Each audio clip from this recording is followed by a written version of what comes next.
ECU? R. Do you bleed purple and gold? Are you ready to hoist the colors? Hoist the colors! It's time for the most in-depth look into the world of ECU athletics. Welcome to Hoist the Colors with your host, Stephen Igo on 94.3 The Game. Watch the show live on Facebook and at 943thegame.com. Here's Stephen Igo. Welcome in. It's an exciting Thursday edition of the show, October 23rd. We've got a fun hour ahead. Really excited about today's program. We're going to hear from ECU offensive coordinator John David Baker here shortly on the other side, so we'll get into that here in a little bit, get his assessment of the offense 7 games into the season. Of course, we haven't had our JDB press conferences this year, but we have a chance to catch up with him on today's program, so looking forward to talking with JDB. On the second half of the show, we'll have Cason Remaley, longtime Hoist the Colors intern. He'll join us, and we got a lot to get into with Cason. He's a big basketball guy. We know this. He's even watched ECU baseball preseason scrimmage, so maybe we'll get his take on that as well. We'll dive into the American college basketball as a whole, maybe get into the American and the G5 playoff race in college football as well. We are live on YouTube, Facebook, and X. If you got a question, comment, concern, drop it there. We'll get to it over the course of the next hour, and always download the IBX Media app for the Logan Zone, which runs tonight, 5 to 7 p.m. Also, the Patrick Johnson Show, Inside Powered Athletics, and more. Also want to get into some ticket price things that were brought to my attention this morning for ECU football in the last 2 home games of the year. So we'll have that rant and a whole lot more with Cason Remaley. But right now, we're going to go ahead and get a break in. Again, drop your comments for the second half of the show with Cason. It'll be kind of an open discussion, dialogue type deal. But we're going to have John David Baker next, ECU offensive coordinator. He will join us on the show after this. The team of Flatlands Jessup is working overtime to help ensure that Eastern North Carolinians like you get the health insurance help you need this open enrollment period. New legislation passed meaning more people than ever qualify for affordable coverage. Let us help you today.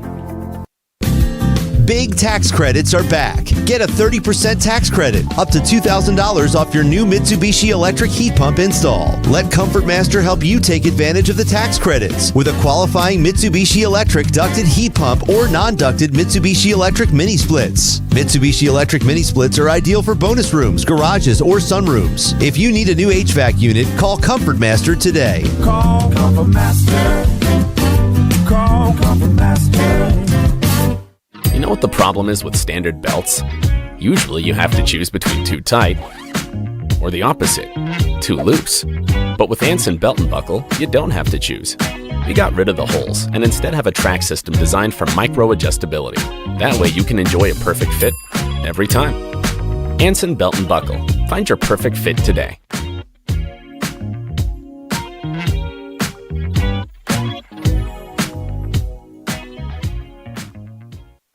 Healthwise Pharmacy rounds the bases with all of your infusion, retail, compounding, and medical equipment needs. Locally owned and operated by pharmacist Marcy Parker, Healthwise has grown to be your most trusted provider for infusion services. Currently providing in-home or on-site infusions in North Carolina, South Carolina, and Virginia.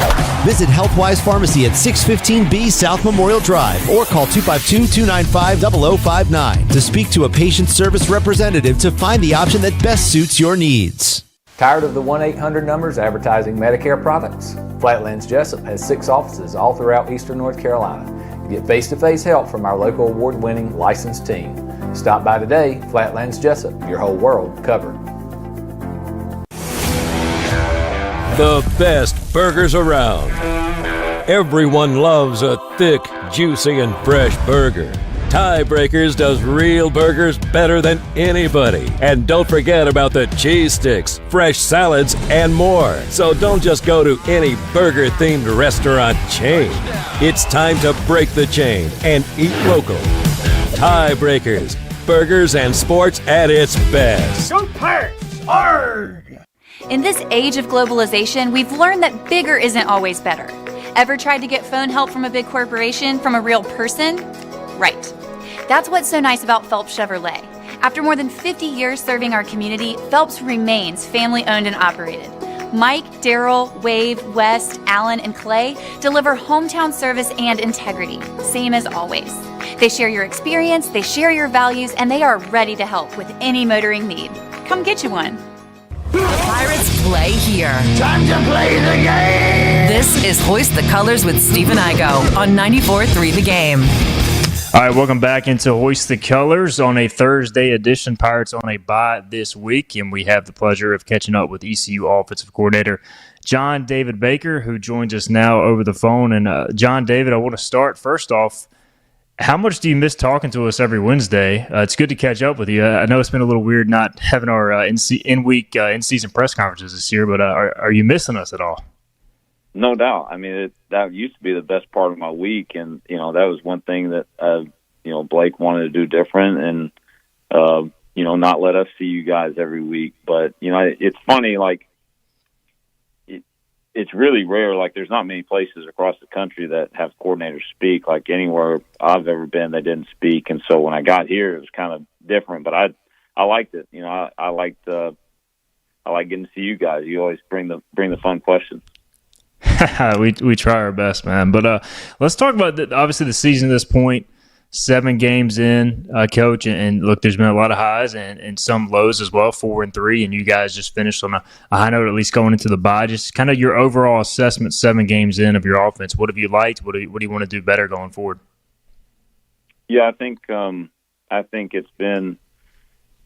Like you said, there's been a lot of good, but there's been some bad. There's been some things that, we had to and need to continue to get cleaned up and get better at. And I think we've turned the corner on some of those things as far as some, short yardage and things like that, or fourth downs and red zone scoring and those type of things that, that are the difference in some ball games. And so those are the things that I know, after the first bye week, those were the things we emphasized on, and really the last 2 games. And I think we've been 100% in the red zone.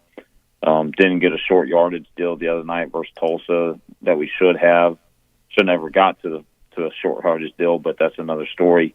But the good things are that the things that we addressed in the off season as far as not turning the football over, taking care of it. All those things have allowed us to win football games, and so those are the things I'm most pleased with. And then, we got to continue to be productive as far as explosive plays, starting to produce some more explosive plays in the run game.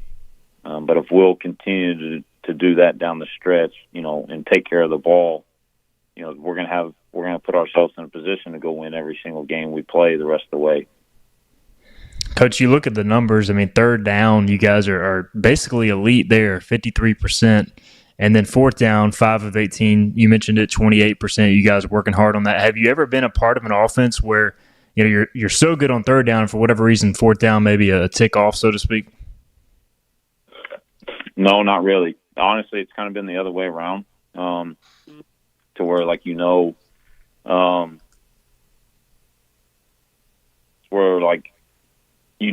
you're going to go for it on fourth down, and so you're sometimes a little more inefficient on third down, and then you're good on fourth down, but never like this. And it's frustrating because you love having the ability. You love having a head coach that wants to be aggressive and give you opportunities to go for it on fourth down, but you got to cash in on them, and we got to cash in on them. And there's just been some short yardage breakdowns, whether it's getting beat at point of attack, scheme issue, it's on everybody. It's on all of us.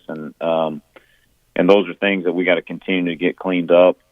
And I think, like I said earlier, I think we're on the way to do that. I think we've turned the corner on some of those things that we saw as issues, just like everybody else does. There ain't no secret, but getting them fixed, that way they don't cost us down the stretch here in these 5 games. Caden Hauser, coach, through 7 games, 66% completion percentage and close to 2,000 yards passing, 10 touchdowns against the 4 picks. And I really feel like outside of the BYU game, he's protected the football. He's made the right decisions, and obviously he had great plays in that game as well. Just how would you assess Caden's performance thus far? Just been really, really pleased. Just his decision-making. He's just been the same guy every week. He comes in, he grinds throughout the week, he prepares the right way, and then he goes and plays the right way on Saturdays. And, outside of the BYU game, which, in reality, he turned one bad play into two bad plays, and it hurt us. But at the same time, like, we're not in that football game if it's not for him. And so, just really pleased with him, but pleased with just the leader that he is. He's the same guy. He has worked on things in the off season as far as how to lead the other, how to approach and talk to them on the sideline, and as far as his demeanor, he is cool, calm, and collected. And don't get me, like, he is as fiery as they come, and he is as competitive as a person as there is. But as a quarterback, you got to channel those things, and he's done such a good job to this point of channeling those things in the right way, and elevating the play of the guys around them.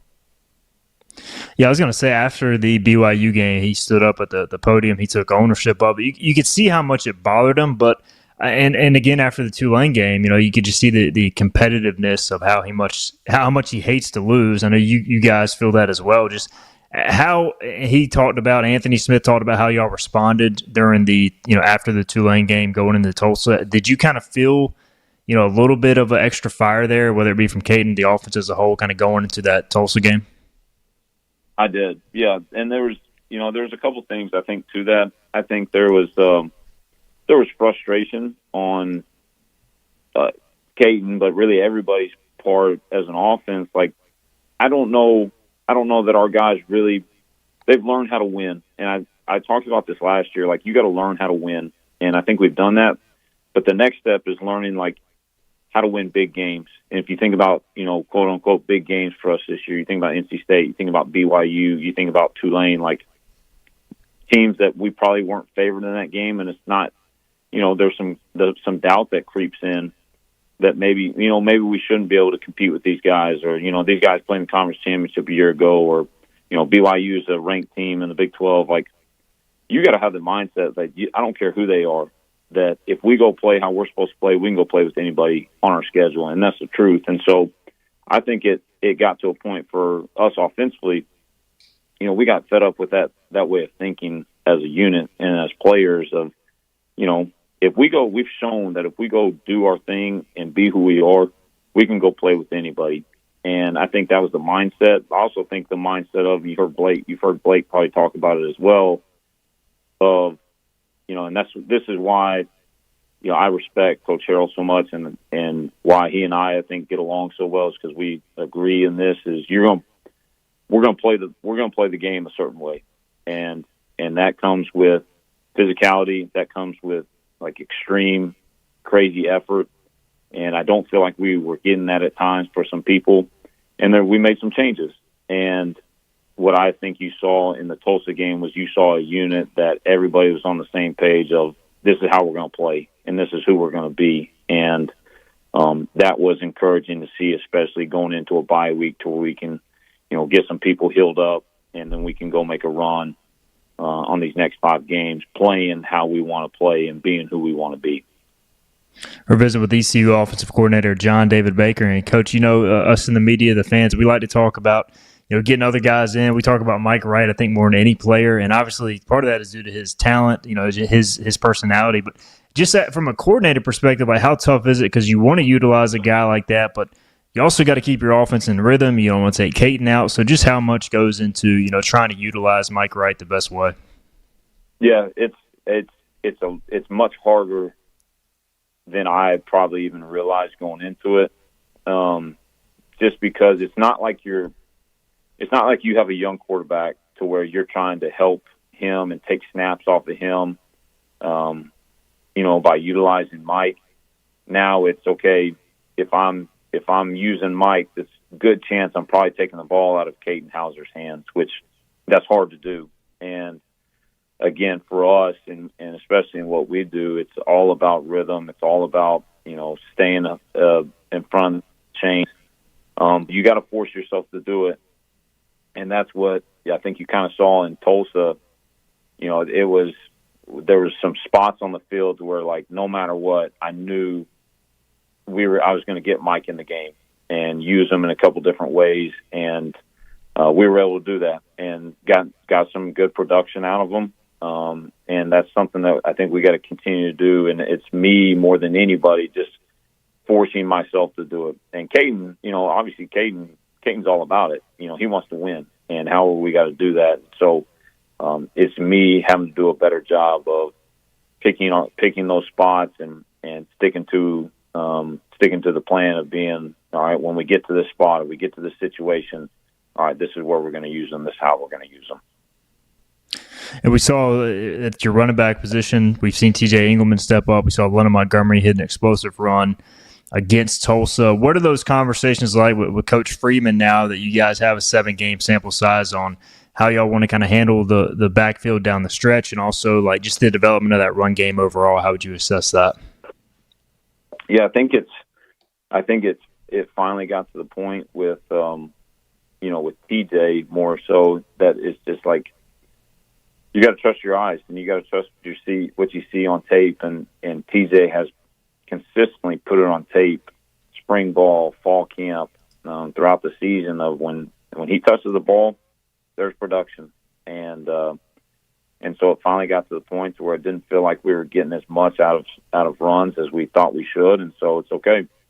All right, let's trust our gut here, and so you stick a freshman in there, and all of a sudden, runs start popping for 7-8 yards, and that's what you want. And then I think the other piece is just a commitment to it always. There's got to be a commitment to running the ball.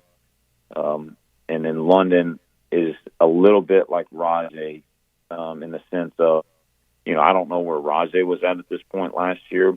I don't think it was ultra productive. But the thing that I've always commended on Rajay a year ago is how much better he got as the season went on. And I think we're starting to see that from London. Obviously, he's gotten more touches than anybody.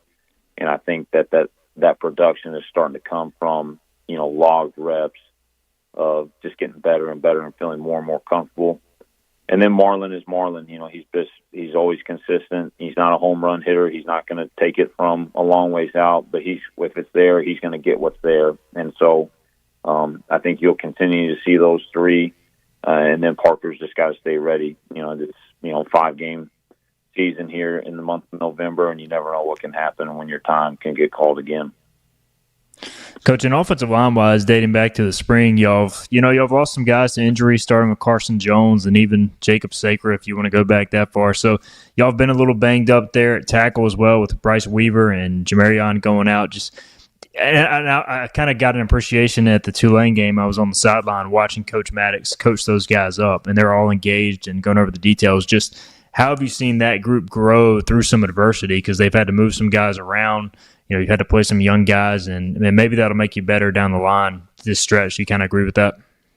Yeah, absolutely. And that's what, I know we didn't take it for granted, but I just thought, like how rare a year ago was for us, where we played essentially the same 5 guys all season. That don't happen. And we're living the other side of that this year. I don't know that we've consistently played the same 5 up front until the Tulsa game. Those 5 guys that played for us were the same 5 until McCrimmon went out, and then Jason Tarpey stepped in and did a great job. He had a costly holding penalty that can't happen, but other than that, I thought he played as clean a game, especially for a guy that hasn't gotten a bunch of burn this year, to step into that situation and go play well. And you go run for 260 yards and you're playing left tackle, you've got a big part of that. So I think going forward, we're going to have a chance to have those 5 guys that played for us at Tulsa be the 5 for us. And if that's the case, I feel really good about our chances going forward. And then we talked earlier this week about the receiver position. Obviously, the 2 Smiths you got, and not every game can be Yannick's, not every game can be Anthony's. How much of what the defense allows goes into how many targets those guys get? Because we saw Yannick have a big day against BYU, been kind of quiet since then. We saw Anthony go off against Tulsa, and that unit right now, are you pretty happy with their play overall? Yeah, I am. And that's what sucks about like Tulsa, is that like Yannick played a great game and had 1 target or 2 targets maybe. And, you know, as a receiver, obviously that's the first thing you look at, but Yannick played great. Yannick blocked. He blocked probably his best game on the perimeter. He converted the third down right before we hit the big shot to Anthony, and it was something that we pointed out the next day that, you know, if Yannick doesn't run a T-State slant versus man and convert the third down, like we don't even get to the first down to be able to take the shot to Anthony. And so he's been ultra selfless and been a team guy. But we got to continue, and we got to do a better job of getting him some more targets. And that's what, you know, that's an emphasis going forward.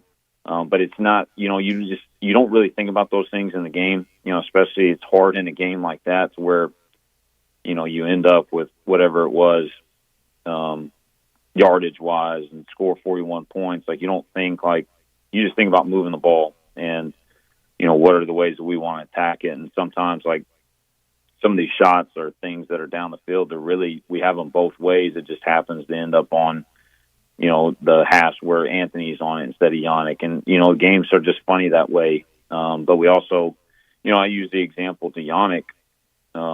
You know, two years ago, Jonathan Mingo, receiver for us at Ole Miss, you know, he played in the game. He had one catch, and we won the game, and it was a great game and whatever.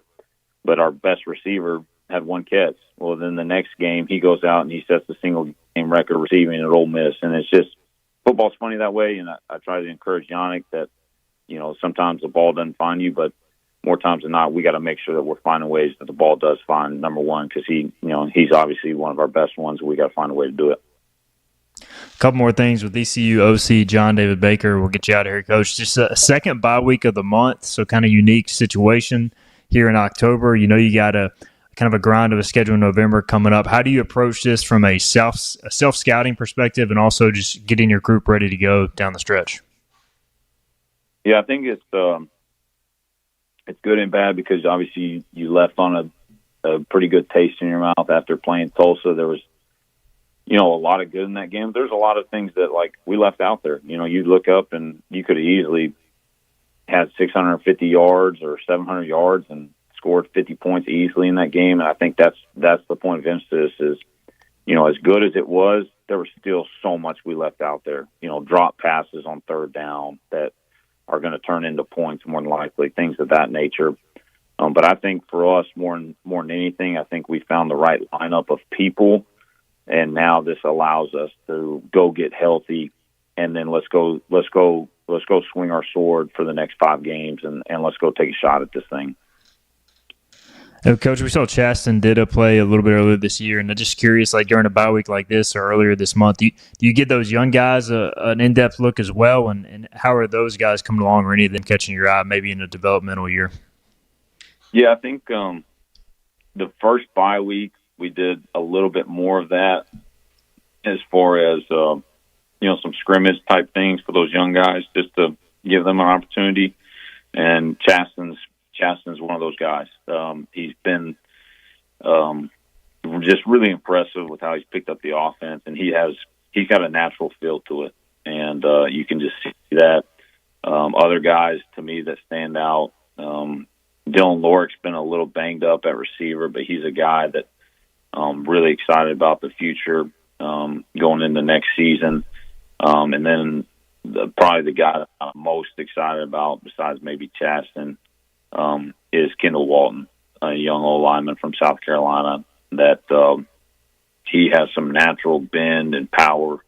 And he's a guy that is, you know, over the last few weeks has actually kind of bumped up over to our field instead of being on the scout team, just because he's earned those reps, and he's a guy that is worth investing those real reps in, because a year from now he's a guy that I see could be playing for us and helping us in a big way.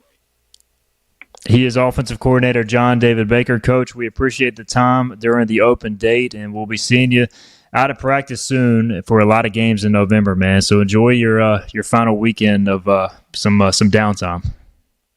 No doubt. Appreciate you guys. Absolutely. That's JDB, John David Baker, ECU offensive coordinator. We'll get a break in. We'll come back. More Hoist the Colors on the way after this.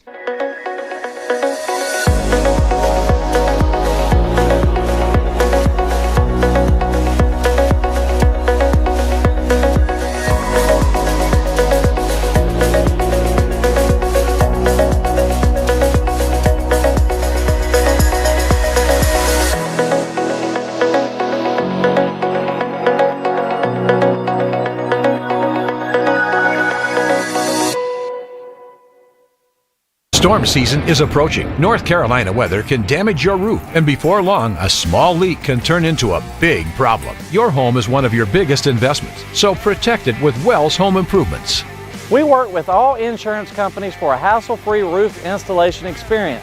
Call us today and get 10% off your roof installation when you mention this commercial. 252-227-8403 or visit us online at wellshomeimprovements.com. Wells Home Improvements. Local, honest, dependable. This is about you, your family, and the health of all who live in Eastern North Carolina. This is about the transformation of a health system into something more powerful and more human. About creating new ways to treat disease and keep you well. This is about ECU Health, which is to say, it's really all about you. ECU Health. Minds, hearts, purpose. You have a choice when you invest in insurance, and when you choose First State Insurance Advisors, you're working with people you can trust. Clark Stallings has deep ties in the community. His team, including Keaton Smith, Regina Asby, Phil Leyva, Max Joyner Jr., Max Joyner III, and Ginger Smith, provides knowledgeable and professional advice. First State Insurance Advisors is an independent insurance agency. They offer all types of personal insurance as well as various types for business. Call or email First State Insurance Advisors today. We want to be your trusted choice agency. Acre Station Meat Farm, along with Lane Angus Beef, bring you farm to fork beef. Stock your freezers now with affordable beef boxes just in time for the grilling season. Farm to fork beef brings quality local beef to your family. From your traditional butcher shop, Acre Station Meat Farm. Come on down to Acre Station Meat Farm and find out why we're #1 in fresh cuts and friendly service. Acre Station Meat Farm, Highway 32 North, Pinetown. At National Finance, we're all about hometown support, just like ECU football. National Finance helps us win on and off the field. They've got your back when you need it most. Fast, easy personal loans for life's big plays. And just like us, they're committed to Eastern North Carolina. National Finance, proud supporters of ECU athletics. Visit nfcmoney.com for loans as fast as today.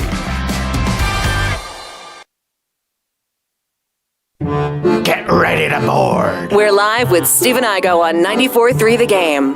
Now, back to Hoist the Colors. All right, welcome back in. Hoist the Colors, segment 3 here. We just caught up with John David Baker and had a few questions on the chat for him.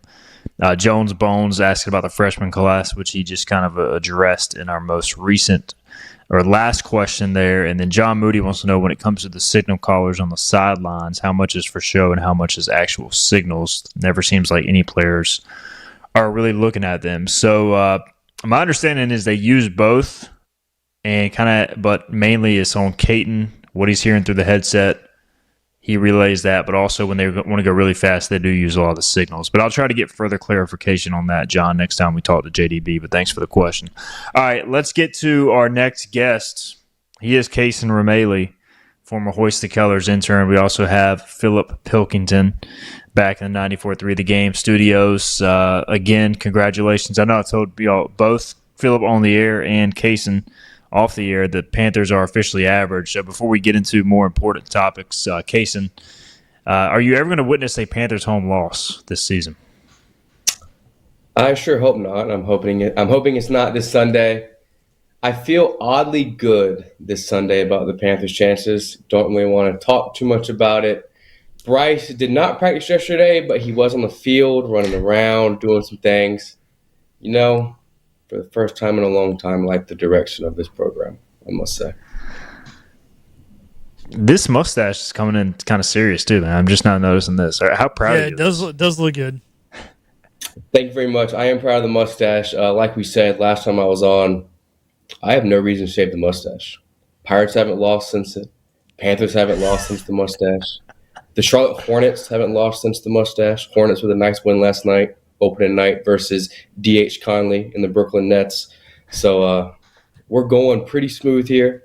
Hopefully don't have to shave it Sunday night. Pirates off this week, so hopefully the mustache just keeps on growing. Oh, we'll see where it leads us. I feel like it's either going to end terribly or brilliantly. But hey, it's on a brilliant path right now. It is. So, you know what it makes me think of though when I see the mustache? Hey, you very good. See you next time. Total Mario look you got going on there. It My does. friends It call me does kind of Ted like Lasso. Mario. So. Yeah, that too. It's a good look, man. It's a good look. I like it. I respect it.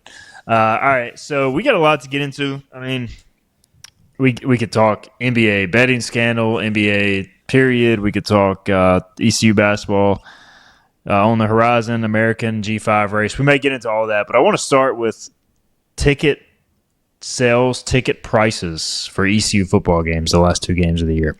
So I wasn't really aware of the actual prices until I got a message this morning from a friend of ours. I won't name him by name. I don't know if he wants his name out there or not. But basically, he's looking at going to the Charlotte game, homecoming, on November 8th. And I think was going to take probably his girlfriend and wants to get chairback seats. And they're $80 a pop. $80 a pop. And he also potentially could look at sitting in the corner of the lower section. That's $68 a pop. Upper deck, the cheapest ticket you can find. Even if you want to go to the very corners of the upper deck, gentlemen, $46 a pop. You can sit in the worst seat in the upper deck, and I've actually sat up there. It's actually pretty nice. I wouldn't even say they're bad seats. But my point is, and I understand it, there's a balance to ticket sales and how much you're charging, but we're at a point where ECU is not going to sell at the stadium. Supply and demand is clearly suggesting that the demand is not there to charge this much. I'm sure it'll be a solid homecoming crowd. It may even get into the 40,000s, but you're playing a Charlotte team which is ranked next to dead last in FBS. They're not going to draw a crowd even if they're a local opponent. ECU, let's be honest, we all love the Pirates. The Pirates are a solid football team, but they're not drawing out fans in droves. If I had my neighbor who's like a casual fan from Louisiana, they've thought about going to ECU football game before. They want to take their family of 4 and they want to sit in chairback seats. It's going to cost them $320. They're not going to do that. Like, we have got to find a way to find a happy medium here. Cason, I know you went to the Tulsa game. You looked at getting it through ECU, and you had to go to a third-party site for much cheaper. That money doesn't go back to ECU. That's money going to the third-party carrier. So, I just think there's a major misevaluation here that ECU's got to reassess, that I want to have a conversation about. Feel free to weigh in the comments. But, Cason, tell us your story as somebody who came to the Tulsa game last minute, how you ended up in Dowdy. Yes, it was last minute. My brother, who just texted me and was like, hey, do you want to go to the ECU game on Thursday? It's like Wednesday. And I was like, yeah, sure. Why not? I didn't have to work too late. And last game was BYU, had a good time. Yes, the result wasn't good, but it's always good to be back there. And so I went to ECU.com, looked at tickets, and I'm looking, I'm like, geez, and I couldn't even pick my seat when I went. It was like they're choosing me best available, so I couldn't even pick my row or whatever I want to sit. And it was like $40 or $60. I think it was $60, and I'm just thinking there's no way these things should be $60. So I went to third party. I found section 14, row B, seats 12 and 13. Row B is right behind the Tulsa bench, and it was $21 for each seat. And then I looked at it, and I looked back on the ECU website, looked back and was like, this can't be real. Bought them. 10 minutes later, the season ticket holder, whoever it was, sent them to me, got them, went to the stadium, got them. But it cost me $40 for those 2 tickets. If me and my brother would have went, it would have cost us $120 to go. I just think it's ridiculous. And then even worse, when you look at the crowd on Thursday, and like you said, I understand they're not South Florida, they're not Memphis, they're not ranked in the top 25, they don't have one loss, undefeated. But at the same time, you got to understand, you got to be able to read the room here and understand that if you make these tickets cheap, people will come. If they're this expensive, they're not going to come. It's disappointing, but we got to figure it out. Last 2 games. Yeah, it's reaching a point where I know you got this credential to the game. I don't even think I would pay that much. It's a lot of money. If you're talking about taking a family of 4, 5, 6, it's a lot, and I feel like there's got to be a reassessment of, all right, what's kind of a happy medium here? We got to get more people in the stadium. That's shown. I know Thursday night has played a role in that, but I think if you want to have a chance to get a crowd of 42, 43, 44,000 for Charlotte, and you want to get your more casual fans in the stadium, you got to start finding a happy medium here, Philip. I don't know. I know you did some research this morning on other sporting events. Just your thoughts on kind of where things stand there. Yeah, so kind of the research I did. Next Hornets home game, upper deck, $23. Let's go to an NBA game. It's around $50 to go to the Charlotte FC first ever home playoff game next Tuesday night. That's lower level. Of course, they don't open the upper deck there at Bank of America for soccer games, but still, they're not all soccer games. You could much cheaper and at much higher level, obviously, a competition.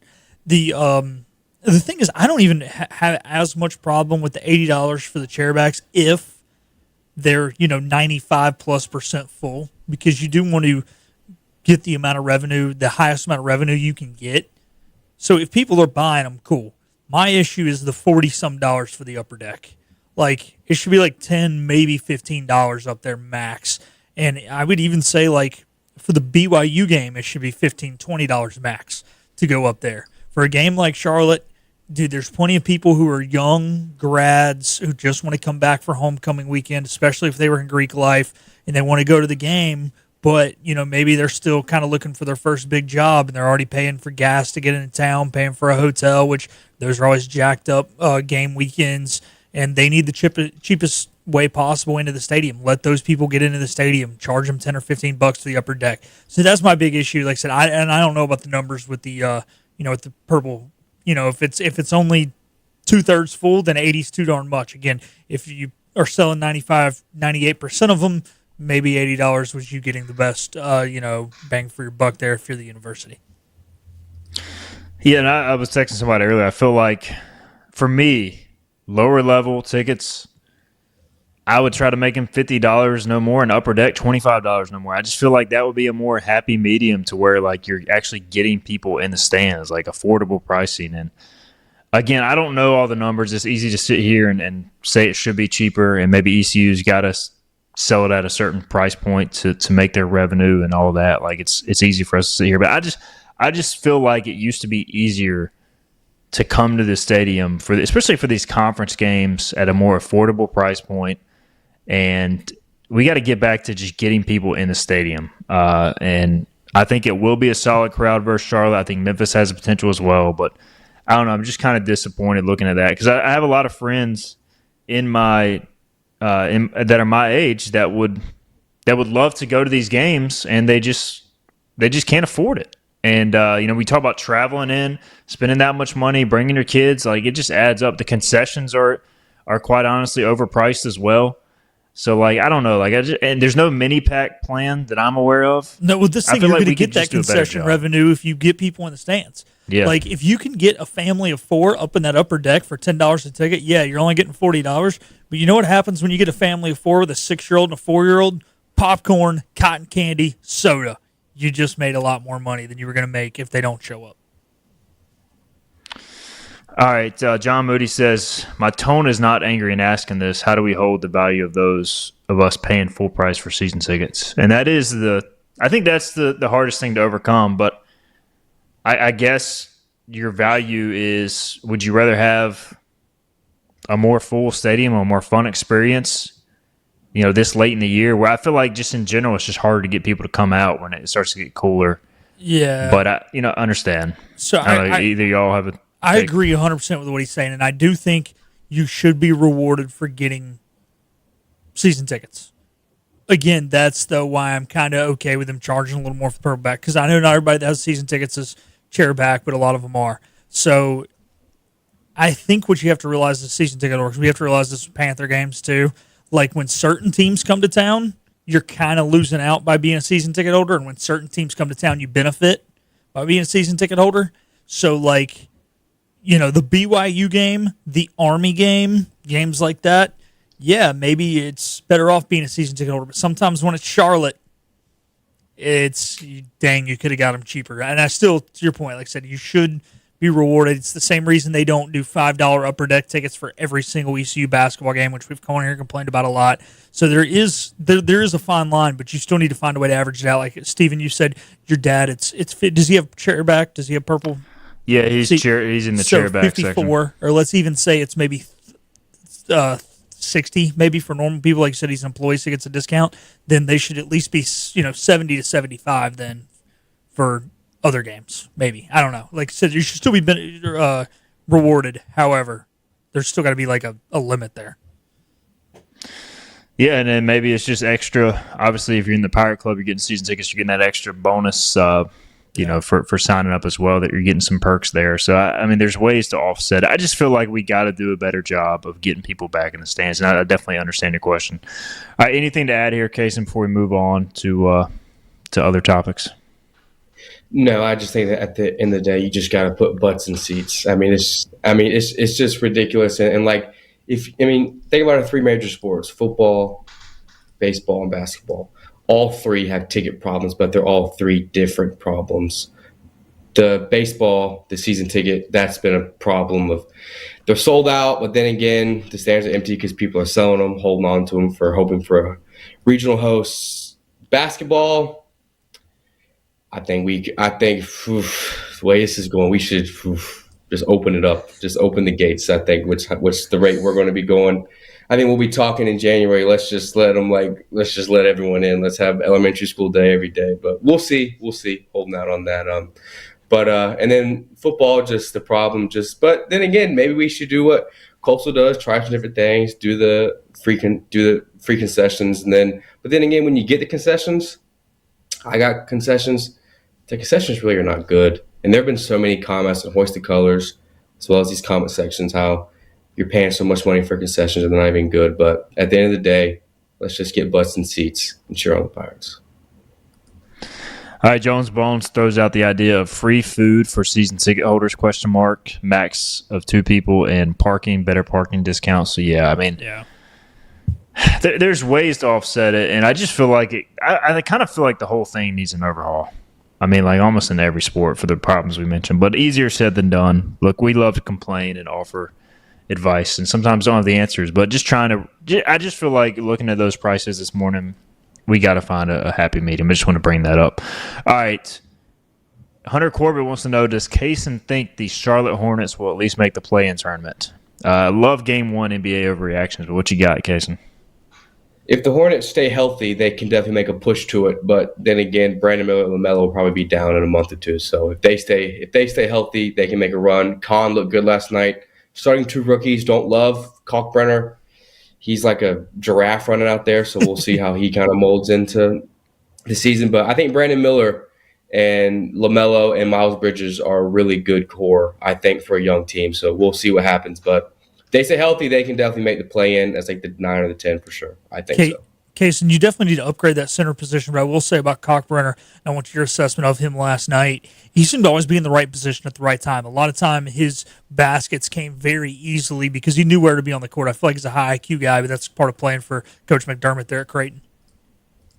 Yeah, I 100% agree, and I think that's going to help this team a lot because you got 2 pretty smart point guards in LaMelo Ball and Colin Sexton, who's a good player and came off the bench, has some good minutes, will be a big part of this team, I think, if LaMelo goes down. It's sad I'm saying that, but every year it feels like he does. And I think you're right, just Kalkbrenner being there in that right position, but defensively doesn't move well too much. But he's a good shot blocker, but then again, when like someone like Anthony Davis comes to town, gets him on that elbow, it's barbecue chicken. Yeah. I'll tell you what, guys, let's go ahead and get our final break in. That way we come back, we can have plenty of time to talk college basketball, see what Cason thinks of the Pirates this year, and a whole lot more. We'll get to Philip Stake as well on the region, the American, and maybe talk some football if we have time. So we'll be right back. Final segment of Hoist the Colors on the way. Hurry to Greenville Toyota for model year-end savings on a Camry. Just $229 a month. $229 a month. Or new RAV4, $279 a month. $279 a month. Only during our model year-end move-out. Right now at Greenville Toyota. You know what the problem is with standard belts? Usually you have to choose between too tight or the opposite, too loose. But with Anson Belt & Buckle, you don't have to choose. We got rid of the holes and instead have a track system designed for micro-adjustability. That way you can enjoy a perfect fit every time. Anson Belt & Buckle. Find your perfect fit today.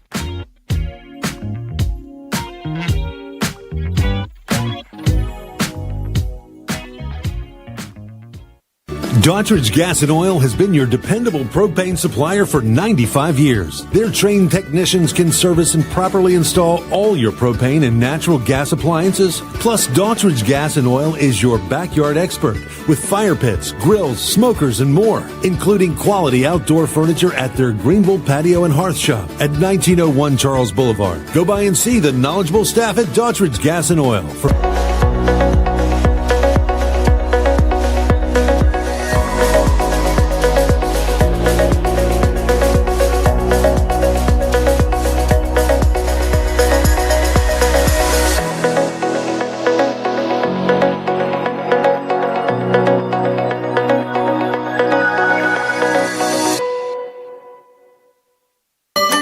Your confidence makes everything look good. You see the world in vivid color, not black and white. Swing through your neighborhood Fantastic Sam's Cut in Color and let our experienced stylists take you from everyday to extraordinary. Fantastic Sam's hair salons are locally owned and operated. Our full-service salons are conveniently located in Goldsboro, Kinston, Greenville, New Bern, Jacksonville, and Calabash. Stop in today at Fantastic Sam's, where the possibilities are endless. It's Greenville Toyota's model year-end move-out. Save on a new Corolla, just $149 a month. $149 a month. Or new Tacoma, $249 a month. $249 a month. Now get a move-on and Loyal save and at bold Greenville with the Toyota. purple and golds. Yo, ho, ho! And we're back to Hoist the Colors with Stephen Igo on 94.3 The Game. All right, welcome back in. Final segment here.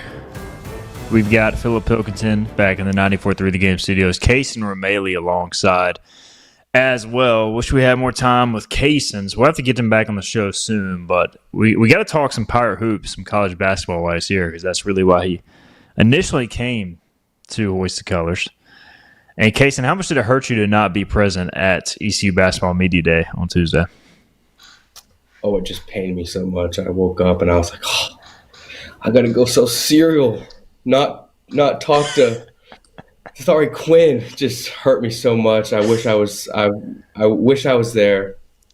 I would have loved to ask some questions, figure some things out.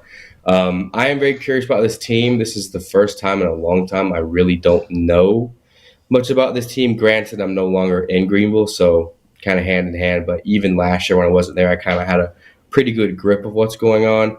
I think there's a lot of things we can filter through and kind of look at. But I will say, me and you were texting, I am looking forward to see what Calker does. I do think that if Pat Kelsey was after him, looking at him, that does kind of intrigue me. But then again, Pat Kelsey's bringing in G League guys, so that's another conversation of what's going on in college basketball. But I think Calker will be a good piece. I think Jordan Riley is going to be Jordan Riley. Curious how that works. But the real thing that me and you were texting about is Woodard.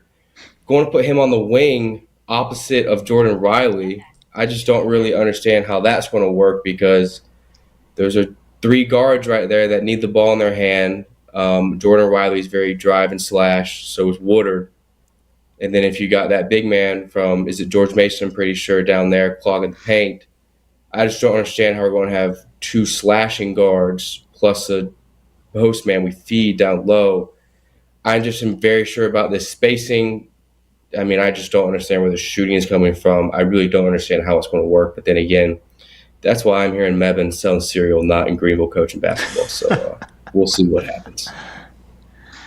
You know, I asked this on the show earlier this week, and I had trouble kind of coming up with an answer.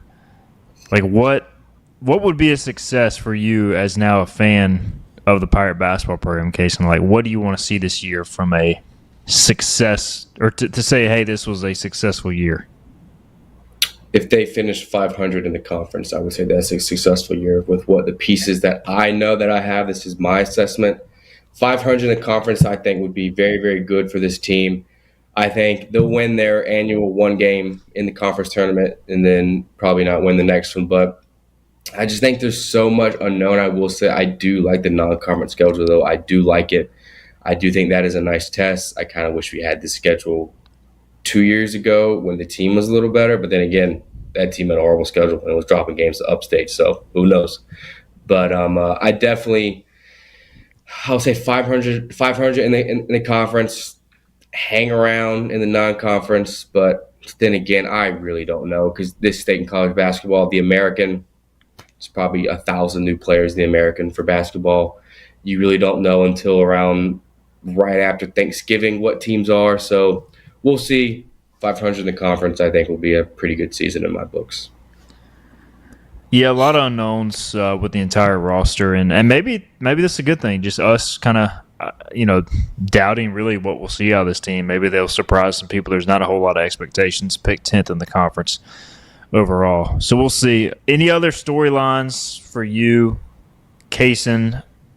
Obviously, you're in NC State. You got a history, I should say, with NC State. Your boy Keats is gone. No more Cam Hayes at ECU, so your time in college basketball with the inner circles may be up. But what are you looking for from the Wolfpack and any other storylines this year? Yeah, my struggle in basketball is slowly drying up. But then again, in this day and age of eighth-year guys, there's still a few guys out there that I do kind of know, and there's still some coaches down there that I know, which is ridiculous. But I don't know what to expect from NC State. I know they're a smaller team this year. They got a lot of transfers. Still know some people in that building. They think they're going to be all right. They're not as good as Will Wade keeps talking them up to be. He's talking a big game right now, which I think is very interesting. Which I think is funny because he talks about multiple times how we don't want to be like Carolina and Duke. Yet every other word out of his mouth and Darren Williams' mouth in Charlotte was about Duke and Carolina, which was interesting to me. Darren Williams saying, I don't like Hubert Davis when it was just unprompted. But then again, 10 minutes before that, Wade says at the desk next to Carlos Boozer, yeah, we don't want to be like Carolina and Duke. Come on. I mean, just kind of pick what you're thinking about here. I definitely think the ACC is very open this year.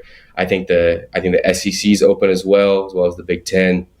I don't know if we'll see like a Florida last year that I thought at the beginning of the year, people didn't think so, but towards the latter end of the year, they were like, oh, Florida is the best team in the country. So many storylines around the country, but I will say this is the first year in a long time I'm the least plugged in and the least knowledgeable. I even think a part of that is the Panthers being good, which my focus is normally gone by now from the Panthers. I also have been watching some college baseball in the fall ball with Colin Curveball. So focus has been kind of divided, but then again, always looking forward to college basketball. It's one of the best sports around the world. But then again, like you said earlier, if I was at Basketball Media Day, I'd be way more locked in than I am now. I'd be asking all the questions at Media Day. So you got an hour and 6 minutes to get to Women's Basketball Media Day. Unfortunately, it's about 2.5 hours from here to there. So I will unfortunately have to miss that. Steven, will you be there? To be determined. To be determined. There's some things I got to take care of around the house, and I'm going to see if I can make it over in time. Quickly, because we only got about a minute and a half left. Philip, as a Duke guy, basketball guy, are you at all, I don't know if scared is the right word, worried about NC State under Will Wade, or do you have to see it to believe it? I mean, I think they're going to obviously take a step up. They're going to be a solid basketball team. Am I worried right now? No. Am I worried in the future that this could work out and they could take over? Sure. But Duke's still going to be up there at the top. You want more competition at the top. Like the ACC's been a joke the last few years. Trust me, I would love to see 3 or 4 teams ranked in the top 10 out of the ACC. So I welcome Will Wade's competition and hope that he can bring the pack back to the top where there can be more than just Duke and Louisville at the top of this conference. All right, final question. Cason, how many games do the Pirates win in basketball, men's basketball this year? Out of 31, 11. by the way. 11. 11? 11 and 20. Wow. That'd be bad. All right, we'll hold you to that. And Pirates tipping it off, which, by the way, we were texting with Darren Vaught earlier. He will be in studio on opening day on November 4th, so looking forward to catching up with the play-by-play voice of the Pirates. We're out of time. Cason, again, we'll get you back on for the full hour, man. Appreciate you hopping on and sharing some time with JDB on our program last minute, but appreciate you, man.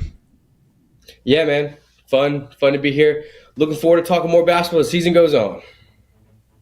Keep the stash rolling. Never shave it. And we'll see how it looks next time you're on. Philip, appreciate you as always, man. Yeah, it was fun. I'll see you tomorrow. And I guess Cason when you get up Sunday. Yes, sir. That is Go right. Panthers. That is right. You guys will meet up at the game. Panthers over the Bills. Can they get it done? We'll find out. We'll make our picks for that tomorrow. Bobby Harward will join us for our game picks and much more on Friday's show. We'll see you then. Thanks, everybody, for tuning in.